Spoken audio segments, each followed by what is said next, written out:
What's up mga ka-magic and welcome back to my YouTube channel. So mga ka-magic, magtuturo tayo ng isang panibagong card magic tricks.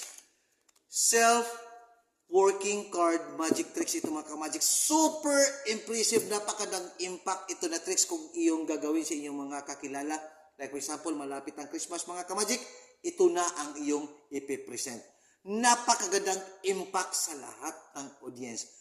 Magician ka man na professional o hindi, super beginners ka pa o hindi, nito'y napakadaling gawin. So, ipapakita ko muna mga ka-magic bago ko ituturo ang gimmick mga ka-magic. So, ipa-shuffle mo lang mga ka-magic sa iyong mga kakilala.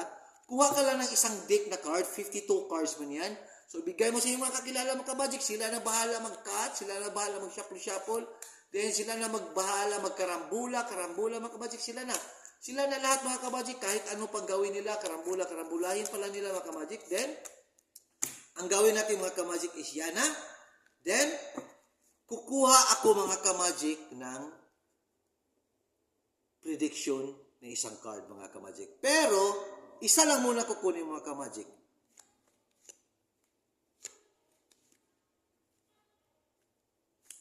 Then, ang gawin ko mga ka-magic ay ito ang napili kong prediction card. Yan. Then mga ka-magic, the next mga ka-magic is napaka-simpleng card magic tricks pero ang impact mga ka-magic, napakagandang impact. Okay? So ang gawin natin mga ka-magic, sabihan mo sa iyong audience, ikaw na bahala mag-stop. See, stop. So ganyan na mga ka-magic siya na kasi 52 cards ito mga ka-magic. Pag sinabi niyang stop, okay, diyan ka mag-stop. So, ilagay natin ang card na pinag-stopan niya mga ka-magic. Then, itong natira mga ka-magic ay i-divide it into 2. So, cut. Pag na-cut niya mga ka-magic, okay, pag na-cut na niya, okay, tapos ipatungan mo ng mga ka-magic, yan. So, hindi niya alam kung magkano ang na-cut at saka nakapatong. So, kukunin natin mga ka-magic itong na-cut niya mga ka-magic. Ang nakuha niya ay 7. Okay. Number 7 ang card na nakuha niya mga ka-magic. So, si number 7 na nakuha niya, spell number 7. Okay? S-E-V-E-N. So, ito mga ka-magic ay number 7. Look. So, see? Number 7 ang nakuha mga ka-magic. So, dalawa na mga ka-magic. Ang prediction ko mga ka-magic, at least, hindi natin alam kasi prediction ko lang yan bago tayo nagsimula. Pero ay nagiging 7 din. Para makumplito mga ka-magic ang card na yan mga ka-magic. Just watch. Nagiging buo ang lahat ng 7 mga ka-magic.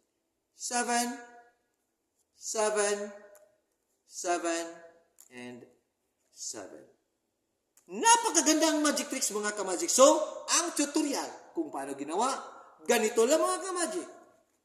Kuha ka lang ng any card, plastic man yan o karton na braha, ipapashuffle mo sa kanila kahit ilang tao ang mag-shuffle mga ka-magic. Walang kabahala-bahala yan mga ka-magic. Depende na sa iyo mga ka-magic. Yan, pag sinabi ng, tapos na kami mag-shuffle, ang the next step mga ka-magic, kukunin mo ang card na pinag-shuffle nila, iharap mo ang card sa iyo. Pag naharap mo na sa iyo mga ka-magic, sa iyo, pero huwag iganyan mga ka-magic, dapat ikaw lang makakita. Ito ang pinakaunang tingnan mo. So, ganun na mga ka-magic. Pag ito na ang pinakaunang nakitang card mo, spell number 5, F, F. Pag may isang number 5 pa mga ka-magic, huwag mong kukunin mga ka-magic. Dapat isa lang ilagay mga ka-magic. So, iusog mo. Pag may iba pang number 5, iusog mo F, I, V, E. So, nakuha mga ka-magic. So, spell number 5. Pagkatapos mga ka-magic, kukunin mo niyan. Pero, wag mong ipapakita mga ka-magic. Pag may isa pang number 5, doon mo na ipatong ang isa pang number 5, pangalawang number 5. So, dalawa ng 5 mga ka-magic ay nakapatong. Then, the rest is, pag ganun-ganun na ka na mga ka-magic, ang pangatlong 5 mga ka-magic na hahanapin mo, yun na ang prediction card mo. So, hahanapin mo ang pangatlong 5. So, sabihin mo, ito ang aking prediction card. Yan. Pagkatapos mga ka-magic ay ilagay mo dyan. Huwag mong ipapakita. Pagkatapos, hahanapin mo ulit ang pang-apat na number 5. Pag nakita na mga ka-magic ang pang-apat na number 5, doon mo na ilagay sa pinaka-ilalim na deck. Okay? Pinaka-unang deck, pinaka-ilalim, and ganyan. I-close mo na. So, isang 5 dito, prediction. Ang isa nasa pinaka-ibabaw. Then, ang dalawa is nandito mga ka-magic. Katong spell ko ang number 5 at saka nagsunod silang dalawa. Okay? Pagkatapos mga ka-magic, yun na. Yun na prediction mo. Then, ang gawin mo mga ka-magic, itihaya mo ang card. Then, dapat mabilisan mo sa pagbaba mga ka-magic. Sabihin mong audience, ikaw nang bahala mag-stop habang mag-ganon ako mga ka-magic. Ikaw nang bahala mag-stop. Kailangan mabilisan ka mga ka-magic na hindi ito matamaan ng stop mga ka-magic ang prediction na card mo na number 5. Dapat paubos mo muna. Then, doon ka na, pwede ka na maghinay-hinay kasi nawala na si number 5. Pag sinabi nilang stop, okay, stop na yan.